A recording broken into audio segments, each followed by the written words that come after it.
Wall Street's spotlight this week is on the Labor Department's September jobs report, which comes out on Friday. After a shockingly disappointing August jobs report, investors are expecting to see a boost in September since the expiration of the unemployment benefits program. Our next guest says President Biden needs to create more than 1.3 million jobs by Friday in order to keep his jobs promises to the American people.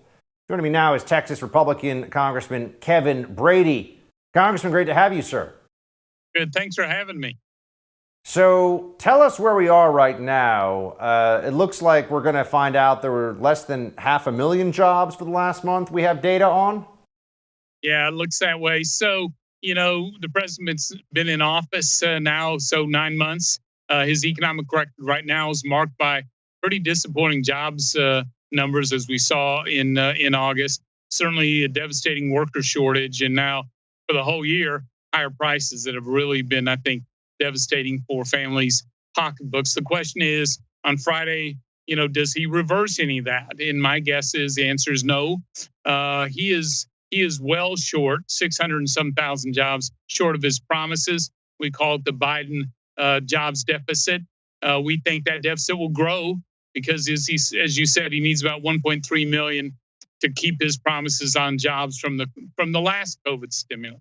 To workers, are they coming off the sidelines? For businesses, Main Street businesses, manufacturers, large and small, boy, this is their number one issue right now. So the question is the labor participation rate going to budge? It hasn't yet under this president. If it doesn't get up higher, doesn't get to the 63% level, we're not going to see this recovery the way it should be. We won't see the rapid growth we had. Then finally, inflation. We'll see the wage growth on Friday.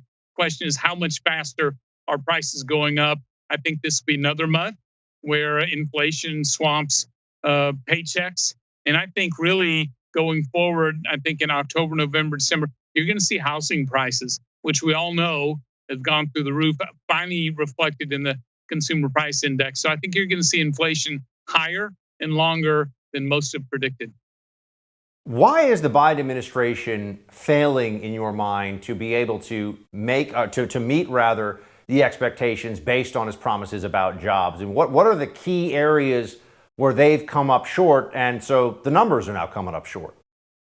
Yeah, so literally, and this sounds disrespectful, I don't mean to be, but literally the White House could have taken a vacation after swearing in inauguration. We would have a stronger economy today because we had so much going into this year from a recovering economy, much better than expected, life-saving vaccines, trillions of COVID spending in regions like New York and others were finally starting to reopen. So 2021 looked like a banner year.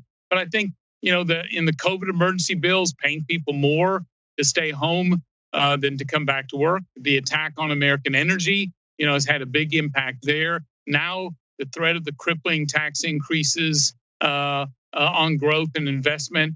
These are problems created by the president's policies. And frankly, if he could get out of his own way, I think we'd see a much stronger recovery.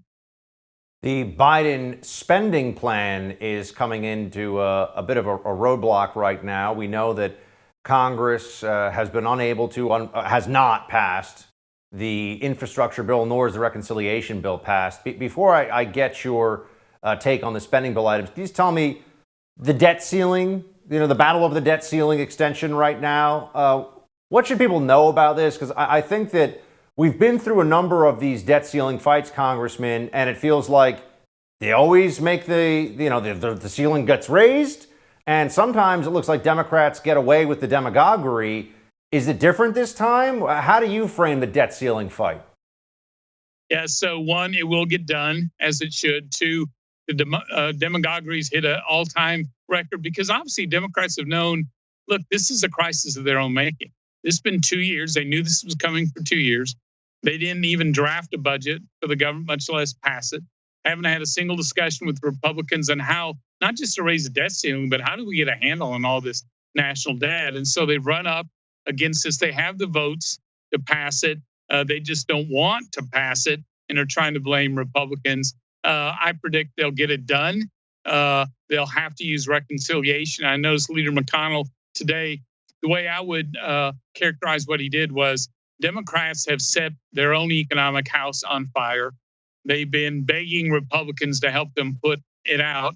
What Leader McConnell did was hand them a hose and say, "We'll buy you a little time, but this is your fire to put out." And so I think he's given them a little time to try to get their act together, but they're going to have to pass this. This is their obligation.